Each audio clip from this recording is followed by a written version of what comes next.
Hey everyone, Mr. DVB here. In today's video, I'm going to be ranking all 6 Scream films from worst to best now that the newest entry in the franchise, Scream 6, is out. I've said it many times on this channel in the past when talking about this series, but I think when it comes to horror movies, Scream is at the top of the list for me. This franchise is always consistent. There's not one entry I consider to be a bad movie. There's definitely ones that I don't like as much as the others, but they're all at least decent. I think it's just really nice to have a franchise like that doesn't have one entry where I completely just roll my eyes and despise watching it. It's very solid in that regard, and that's a nice thing, and I'm glad that that did not change with Scream 6. So that being said, let's talk about the Scream franchise.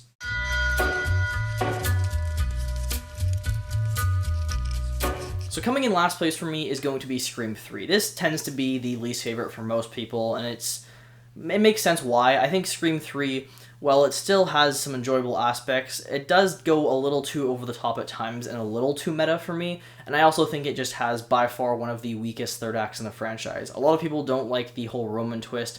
I'm not a huge fan of it, but just in general, I think the third act gets a little too back and forth for my taste. It just kind of drags on a bit, in my opinion, and sort of lacks good suspense. But there's still, again, solid aspects to this movie. I've always really liked the Hollywood setting and the fact that, we're watching them make a stab movie and the killer is going after people the order that they die in the script. I thought that was a really cool idea, and just seeing Woodsboro recreated on a Hollywood set was really unique. So the first half of this movie, I think, works quite well, but it just feels like in the second half it kind of loses its steam and gets a bit messy. And I think they could have focused a bit more on that Hollywood aspect, or at least just that location and that setting and whatnot. As far as the original trio goes, they're all solid here, although Sydney really isn't in the movie a whole lot. The film definitely feels more focused on Gail, which is interesting. Speaking of Gail, everybody knows her hair in this movie is just atrocious. I don't know what they were thinking. But her character here is enjoyable. I like her investigative work that she does here. I really like the back and forth she has with Parker Posey, who plays Gail in Stab. Just that whole dynamic there I think is pretty funny, and I think she's one of the better parts of the film. And then Dewey he's Dewey. He's amazing. I don't know what to say. I love Dewey. He's my favorite character in the series. He's just hilarious in this film. So all across the board, I like the characters here for sure. At times it can be over the top, like I said. There's some dumb moments. The house exploding is just really random. The Jay and Silent Bob cameo, the Carrie Fisher scene, all those parts to me are just diving a little bit too far into the goofy category of things. And then there's the Roman twist, like I said, which I'm not a huge fan of just because it kind of retcons and makes Bill and Stu seem a little bit weaker, and it also just, the guy is barely in the movie, so when it's it's me, it's who are you again? It just doesn't really work well. But overall, Scream 3, still an enjoyable movie in my opinion, just doesn't quite live up to what it could have been.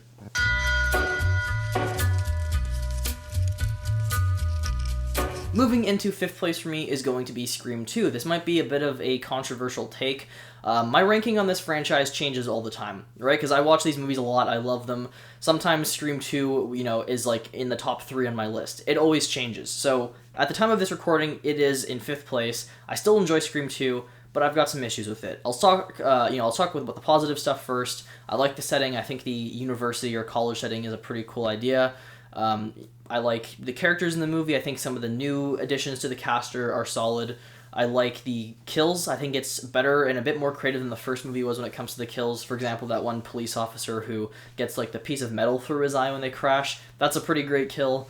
But I guess I'll just dive into my issues. I hate the killers in this movie. I really don't like them. They're probably my least favorite in the franchise. I think Mickey is just a bootleg Stu. He tries way too hard to be super over the top, and it's just, you're not Matthew Lillard.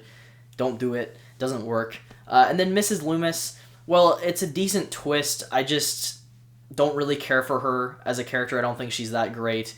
And the final act, in my opinion, just doesn't work. I think that little setting on the stage kind of sucks when there's these brick pieces falling down, knocking the characters out. It's just a little stupid, and it just doesn't work for me. The movie does have some suspenseful scenes. I think it's actually one of the more suspenseful films in the franchise. The whole part where Dewey and Gail are in that recording booth area is actually pretty well done. I think that's a really solid sequence. And yeah, so the movie still has its enjoyable parts. There's some great, hilarious lines as always. It still has that classic Scream feel to it. It just, I don't know, at times there's a few parts that I just am not a fan of. One sequence that really annoys me, for example, is when that car crash happens and Sydney is crawling on top of Ghostface. I think there's a knife in his hand or a gun or something. It's like, just kill the motherfucker. Like, it would be so easy to just grab the knife or grab the gun or whatever and just kill him right there, but she decides to leave and then he's gone. That part's always really frustrated me. It's such an annoying sequence. But yeah, Scream 2. Again, I like it. I mean, it's really enjoyable. It just has things here and there that I don't love, and I just really don't like the killers, so it kind of just bogs the movie down for me a bit.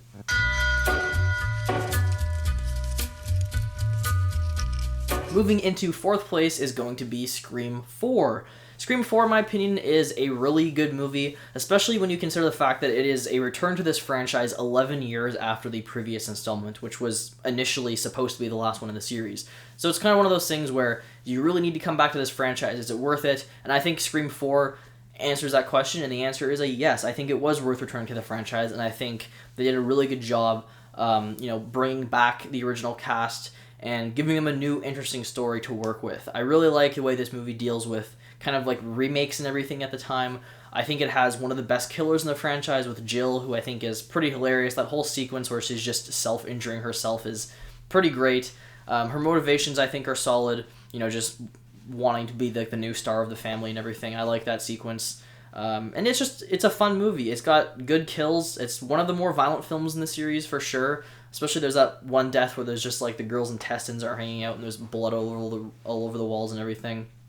I like the idea of like the killers recording everything and posting it online. I think that was kind of a cool concept. My biggest issue with this film is not a massive one. I just hate the way it looks. People have talked about this before online. The whole like Vaseline smudged camera lens thing that this film has going for it looks terrible. It just almost looks like a TV movie to me. It doesn't really have like this high budget feel. It's so overlit and like blurry looking with the backgrounds. So it's kind of annoying to look at. That's my biggest issue. Otherwise, like I like the characters. I like the setting and everything going back to Woodsboro, like a decade later. And it's just a fun, solid return to the franchise.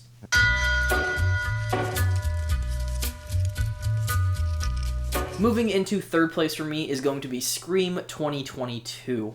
So I was really excited when they announced that this movie was going to be coming out because I wasn't alive for the other Scream films, or for the first three, and I was just not old enough to see the fourth one in theaters. So it was nice to finally get to go and see one on the big screen, and Scream 5 definitely lived up to the hype in my opinion. I know there's some people online who aren't a fan of this movie and consider it one of the weaker entries, which is fine, to each their own, but I really like it. I think it does a lot of things very, very well. I think it does a good job at giving us the Olds trio while introducing some new characters who I think are likable and interesting in their own right. I do have my issues with characters in the film, though. Like, to be honest, as much as it's nice having the original trio back, I think they kind of underuse them. Like, Dewey is solid here, but Gail I don't like in this film, and I feel like they kind of waste Neve Campbell. She just really doesn't do a whole lot here. But the new characters, you have Sam, who I think is pretty solid. The performance from the actress is not the best. She's a little wooden in the movie, but I think the idea of her being Billy's daughter is kind of interesting. It's not the best idea the series has had, and I'm not a fan of her seeing visions of him. The de-aging doesn't really work for me. I just think it's a little weird since she never met her dad, so I don't know why she's seeing and hearing him. But the idea of her being the son of a serial killer is a cool concept, especially just because she has that darker side to her, which we see a lot of in Scream 6, but we see it a bit here too when she kills Richie at the end and just stabs the crap out of him. Speaking of Richie, one of my favorite killers in the franchise. I think he's great. I really like Jack Quaid in the role. I think the idea of like their reasoning behind it just being that they're fans of the franchise and they don't like the way the franchise has gone, so they want to make their own Scream film, I think it's kind of great. It kind of goes back to like the series being a little over the top and meta and stuff, but it was pretty funny, especially when they're saying, like, Stab 8 was the worst one, and it was directed by Rian Johnson. Things like that. I just find those kind of moments pretty funny, and I thought it was smart and, just kind of poking fun at how, like, over-the-top people can be online. So, really like the killer here. Amber is a solid killer as well. She's kind of like a downgraded version of Stu, in my opinion. A little over-the-top, but she's not as annoying as, like, Mickey. And she has a pretty great death. The whole part where she just gets lit on fire is pretty great. So yeah. Oh, and I also love the reveal when you find out she's one of the killers, where she just shoots the other. I don't remember the girl's name, but she shoots her in the head. That was a pretty good scene. Solid Kills definitely ups the ante a little bit in terms of violence, especially with, I don't remember the character's name, but Dylan's death, the actor, when he gets stabbed in the neck and it like goes through one side and comes out the other. That was pretty gruesome. Sucks seeing Judy Hicks die, but rest in peace. And then obviously Dewey's death is the saddest one, and a little bit annoying. I don't love the way they handled his death. The fact that he's being killed by Amber, who's like 5'3", and the fact that it's kind of like they could have just easily left, but he's like, oh, I have to go back and finish it off, and then the phone rings and distracts him. Like, that's a little bit annoying. I think they could have written it a bit smarter. To me, it's kind of just like a goofy way of killing him off.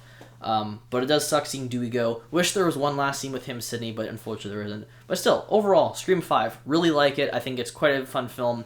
And I really like I think the best twist in the movie isn't even the killers, it's the fact that the final act is taking place in Stu Macher's house from the original movie. I didn't even think about that when I was watching it in theaters, and when they revealed that, I remember just being like, oh shit. I didn't even think about that. That was pretty cool. It is quite obvious it's a set recreation, especially that final shot outside of the house. It looks like a set with a green screen behind it. It doesn't look very good, but still really cool.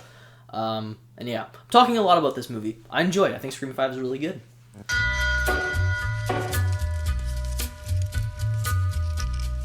Alright, and moving into second place, the runner-up for my favorite Scream movie is going to be the newest entry in the franchise, Scream 6. I loved this movie. I am so happy how this film turned out. I was a little worried about it when it was announced, just because of the fact that you're making another Scream film within a year from the previous one. The previous one was January 2022, so just a year later, the next one is out.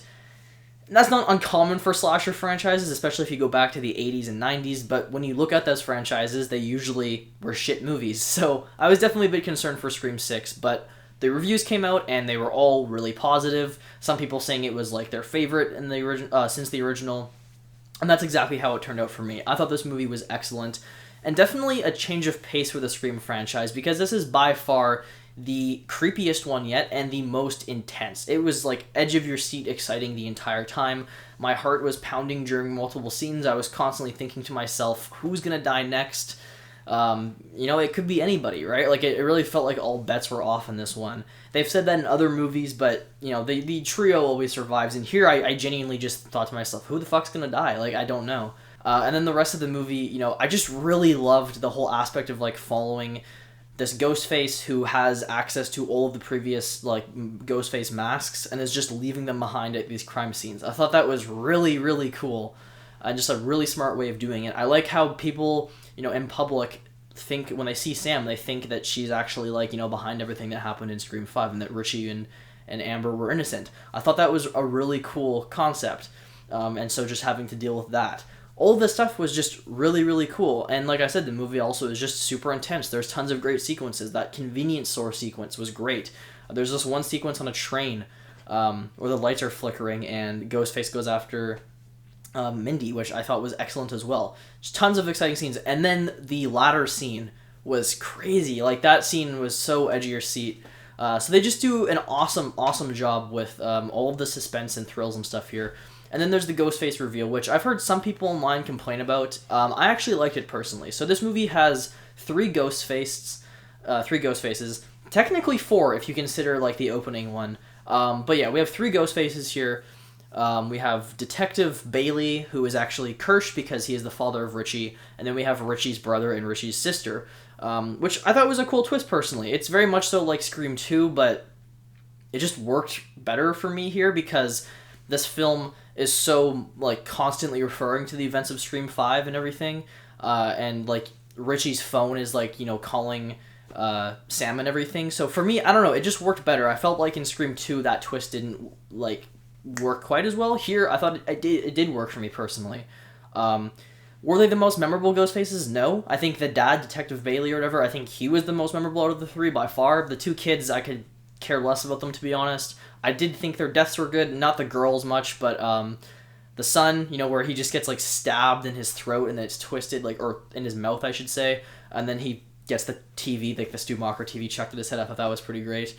But then, oh my god, Detective Bailey's death is so good. Gets stabbed, I don't know how many times in the arms and the chest, and then just in the eyeball. That was so gruesome.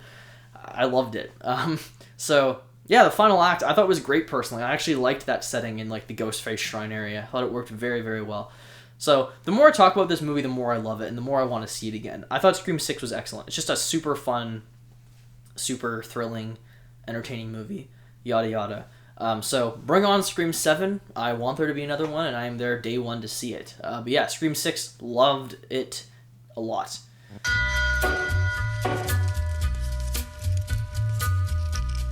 Alright, and finally, coming in first place, we have the original. Nothing beats the original. That is like a common phrase, and it's true when it comes to the Scream franchise. Scream is arguably my favorite horror film of all time. I don't know. It's definitely my favorite slasher film, no question. It's just such a fun movie from start to finish. The concept at the time was super original, being a bit more self-aware, and actually looking at horror tropes and kind of trying to do the opposite and stuff.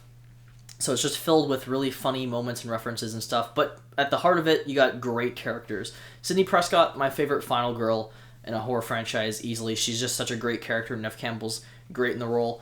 Dewey is my favorite character in the franchise in general. He's just so bumbly and funny and hilarious and lovable. Gail, in this movie, she's like the bitchy reporter, but you get to see her grow over the course of the franchise, which I forgot to mention was one of my minor gripes with 6. I don't like how they kind of, in Scream 5, they had Gail at the end of it be like, oh, I'm not going to write a book about this. These bastards can die in anonymity. And then, in this film, she's like, yeah, actually, I wrote a book on it, and whatever. It just kind of felt annoying to me.